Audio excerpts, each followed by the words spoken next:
The main effect that I see is the complete demoralization of teachers. It's very hard to expect teachers to give their best and to work as hard as they've been working when they have received a notice saying that they probably won't be needed next year.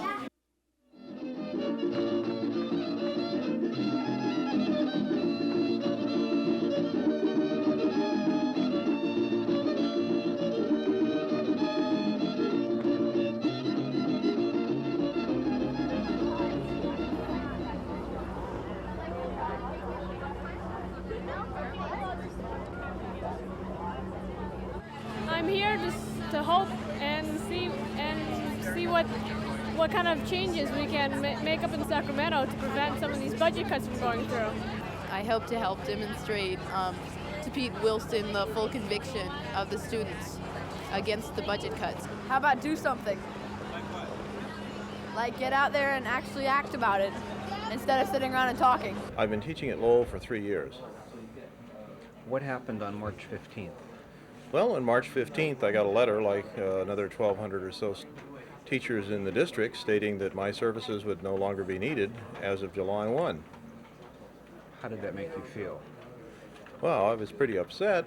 I mean, it came totally as a shock to me because, I mean, less than 3 weeks earlier, it never would have dawned on me that we were going to be in this kind of situation. I have worked very hard to set up a lab here, put in a lot of extra hours on the assumption that I was going to be here for a very good long time. Try to convince the legislator not to cut back on teachers, not to cut back on funding, because we need our education, and we need teachers who can give us an education. I hope to let people know how against the cuts we are, and so people will start to fight and our programs will be cut from our school. Do you have a sense of how it would directly affect you at Lowell? Yeah, our AP program would be cut, the sports, foreign language, music, electives.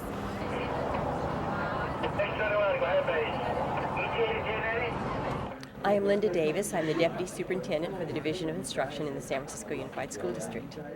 And why are you here today? I'm here as a substitute teacher because I wanted to support our teachers being able to go to Sacramento to make sure that it is evident of the kinds of problems that are being caused by the legislature and the governor when they are making very unsound decisions about funding education. It will hurt the state more financially in the future if they cut education because there'll be more crime, less educated people, so it'll hurt them in the long run. Yeah, my name is Tycho Rosenfeld, and I go to Lowell High School. I'm the student body president there. I'm just reading this packet we got from Bill Honig, who was a Lowell graduate, by the way. And, you know, it shows. Here's the 1977 it's the same as they're going to cut us down today. I hope to show that I care about the schools and I care about education, and then I'm not just going to stand by and watch these things happen to us, that I'm going to fight for it and I'm going to do my best. Hey, on March 15th, I got this big envelope. I was hoping that I'd be passed over, but I understand that everybody who was hired after 85 received one of those. I'm going to have to find a whole new career, and I feel like this is where I belong, in this with the kids. The kids are sad that I'm leaving. They can't understand why I'm being told that the state no longer needs my services. Do your students know about the notice? Yes, they know about the notice, and they don't understand why. They don't understand why they're doing this. They basically feel that they're pretty important people, you know, and we know they are, and we tell them they're important. We tell them how important education is, and they see all this happening. And a lot of them really are alarmed that some of their teachers won't be here next year and that they won't have the programs that they enjoy next year. The cuts affect me. How? In that I will have no hope of a job in September. To let the governor and the legislators know that these are not numbers. These are kids, these are lives, these are our future. They have a right to an education, they have a right to dignity. They talk about self-esteem and give self-esteem a lot of lip service. Well, let's see them do something about these kids' self-esteem. My name is Winnie Porter, and I'm a Spanish bilingual kindergarten teacher here at Hawthorne. And how long have you been teaching it? I've been teaching either 8, 9, or 10 years. In normal times, how are conditions for teaching here? Well, I would say conditions here for teaching are pretty good because of the quality of the people that work in this school. How is it in terms of materials and supplies and having what you need? We're always scrounging, and we manage to get the things that we need because we scrounge, because we beg, because we buy our own stuff, because we write grants, not because it's given to us. How many students do you have? In this class, I have 32. I just lost a student. And is that a comfortable number for teaching? No, not at all. Not in kindergarten, especially when you consider that half of the day I'm alone with 32 students. Who's with you the rest of the time? I have paraprofessionals helping me for 2 hours a day. What have the effects been of the layoff notices? The main effect that I see is the complete demoralization of teachers. It's very hard to expect teachers to give their best and to work as hard as they've been working when they have received a notice saying that they probably won't be needed next year. And it's hard for me, even though I didn't receive a layoff notice, to watch these wonderful teachers wondering from day to day where they're going to be next year and if they're going to have a job. How many teachers received notices? In this school, I say about 11 of them. What do you think caused this crisis? Sacramento. What does that mean? Politicians whose priority is not education. Rallies, all the demonstrations, whether they're here or in Richmond or someplace else in the state, don't change the fundamental facts. The fundamental facts are that school boards, I think, have to understand, and very clearly the vast majority do, that they have to live within their means. Politicians who are playing politics with the lives of children. What do you see as the solution? Enhanced revenue, putting more money into education, keeping 98 but giving us more money. Realistically, how are they going to do that at this point in time? Well, like I understand that in the past few years, people that make $200,000 in California have gotten a tax break from 11% to 9%. I think those people should be paying 11%. I haven't gotten any tax breaks. I work very hard. My friends that work very hard haven't gotten tax breaks. I don't see the middle class getting any tax breaks. I see the... Después hablamos, okay? I see the upper 5% of people in the state and in this country getting tax breaks. And I don't see why those people should be getting tax breaks. I see big business getting tax breaks. Después, okay? Después.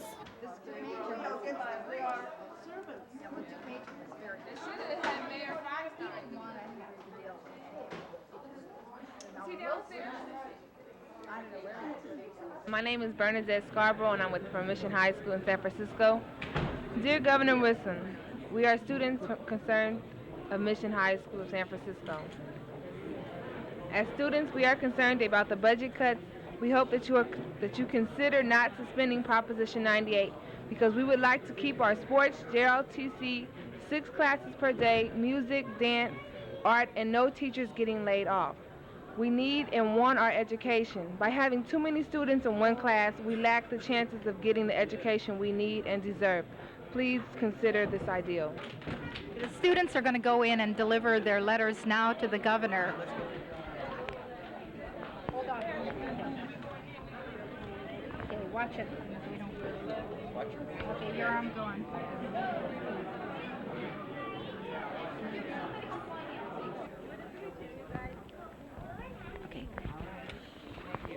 Annie, would you say that again? Again, okay.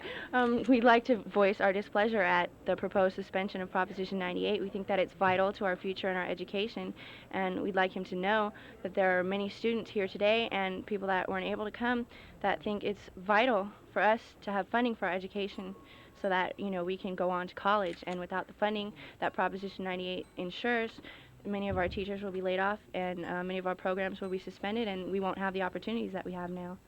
All right. That you're not from a place to do letters.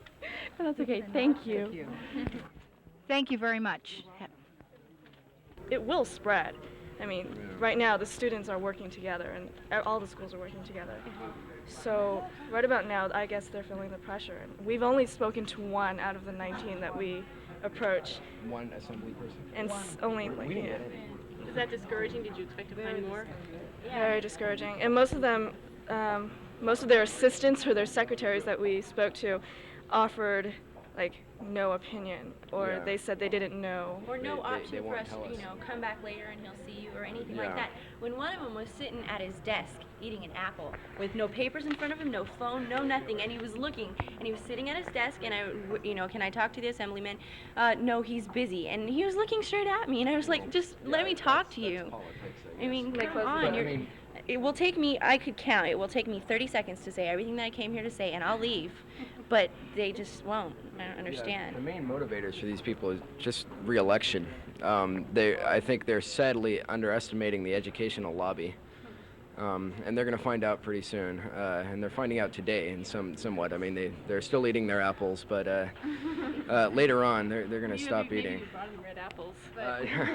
Yeah, they think this is the sound political move for them, and it really isn't at this point, and it won't be.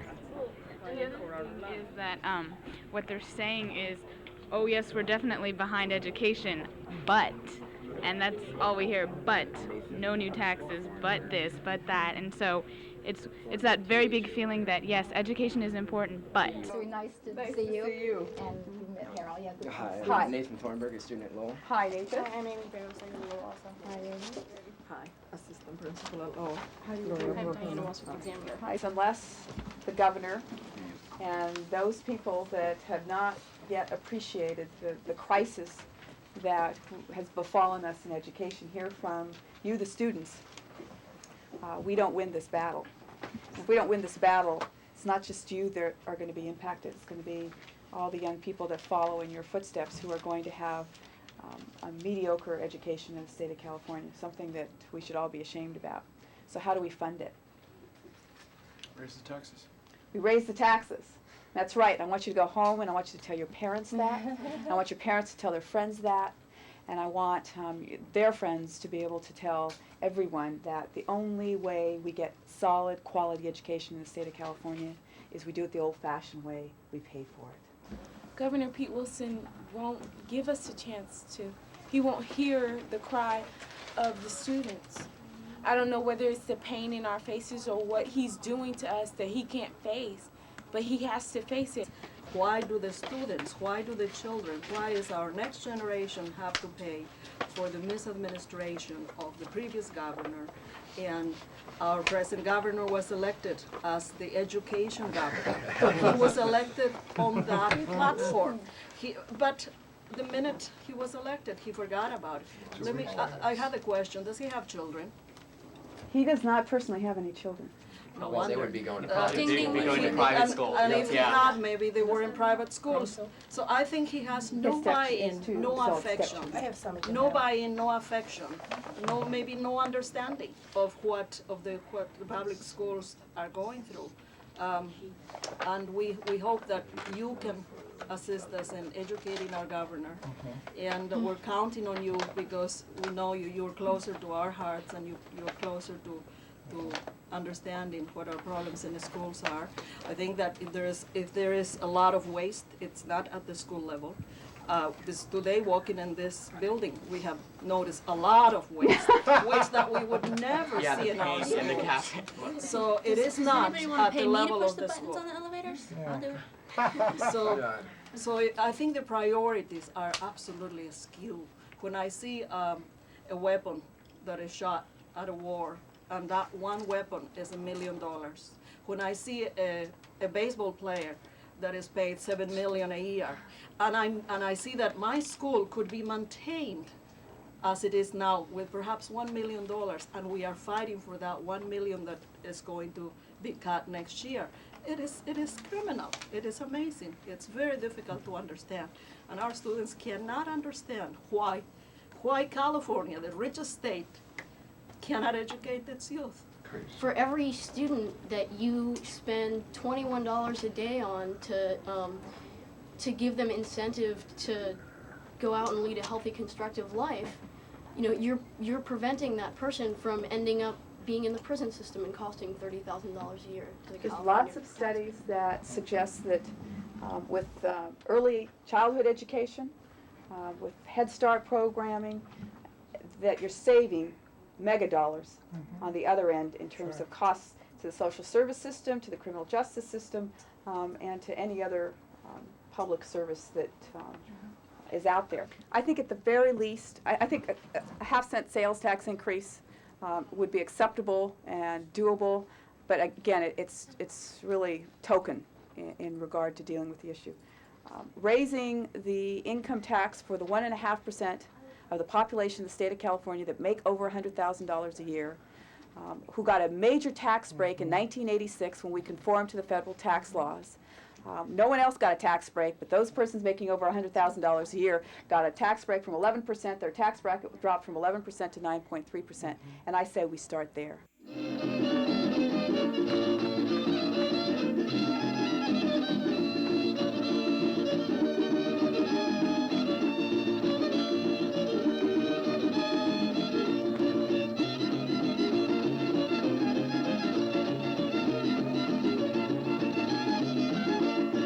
You can't see it from where you're standing, but the entire Capitol Park, from 9th Street to 16th Street, from N Street to L Street, is wrapped with yellow school buses, 106 strong.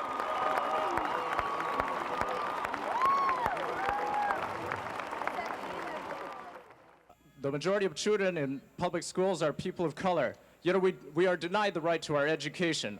The dropout rate for Southeast Asians and Filipinos is approaching 50%. There is something wrong here. We have different priorities than Governor Wilson. We must fulfill the promise made to immigrants of a society that puts human needs first, that treats all its members equally, that offers opportunity for everyone. For Asian and Pacific Islander communities, we are fighting for our families and our future, alongside all of you. I'm here representing the Cal State students, not just the students, but also I'm representing my teenage daughter who will be graduating a year and a half from now, and her classmates and the students in my community. Unfortunately, we do not have the money to millions of dollars to put into a governor's campaign. And the consequence of that, which happened 3 days after the governor was in office, was a big cut on our educational budget. When my daughter gets ready to graduate and she wants to enter college and the classes are not there, or I cannot afford and she cannot afford to go to college, what am I supposed to tell her? What are we here supposed to tell the children here today? That the governor found it more important to fund prisons instead of education. That he thought it was better to lock us up instead of educating us. I would like to say to the people here today who are not here with the rest of the senators that don't think we will not be back. We will be back here April 16th. We will be back here next month. We will be back here a year from now, and we will be here 4 years from now, and you will educate us. Today, it is a Republican governor and his allies in the state legislature who are less concerned than we are about preserving public schools. That is ironic, because it was not always the case. In the 1960s and early 70s, another Republican governor, Ronald Reagan,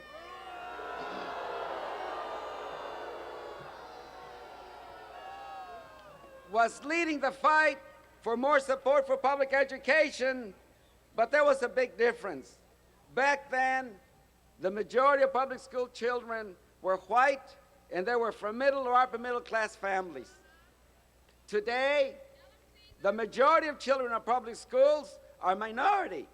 African Americans, Hispanic, and Asian, and they are from poor and from working class families. Back then, under Ronald Reagan, Californians spent 5 cents out of every dollar of personal income on public schools. Today, under Pete Wilson, Californians are spending a little over 3 cents per every dollar in education. And if he has his way, it will go down even more. The question that is asked, from whence comes the money?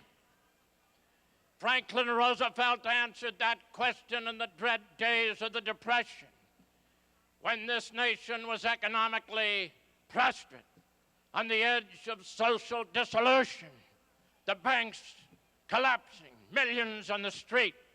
When he came into office, he understood the crisis. He understood the realities.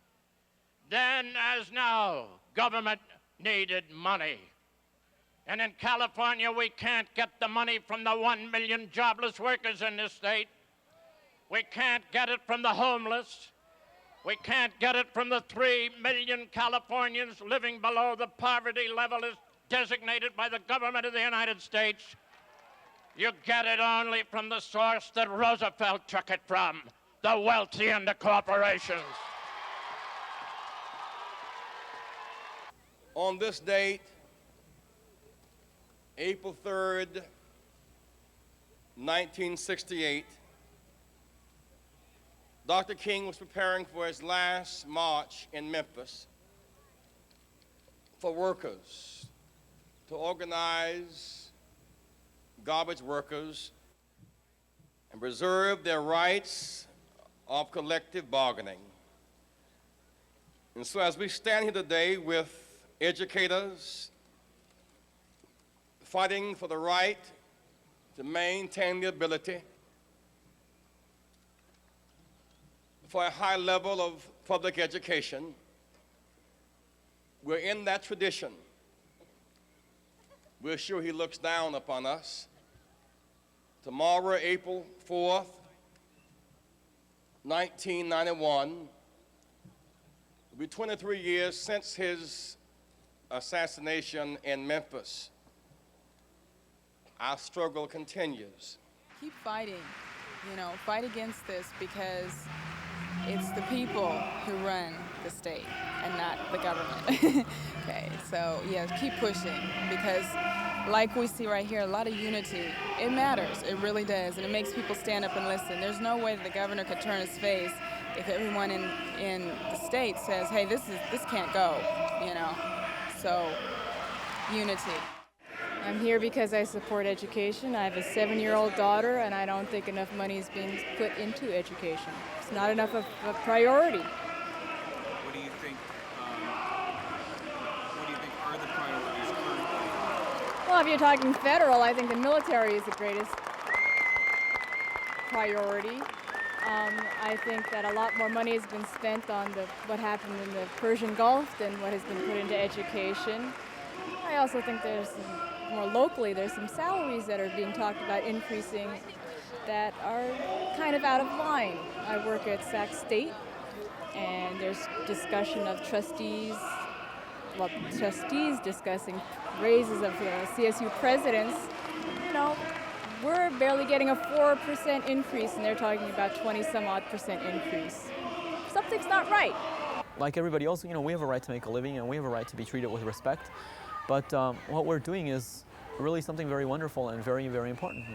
We really make a difference, and we're really going to matter to these young people. So when everything looks dark, just think of the youngsters that you take care of.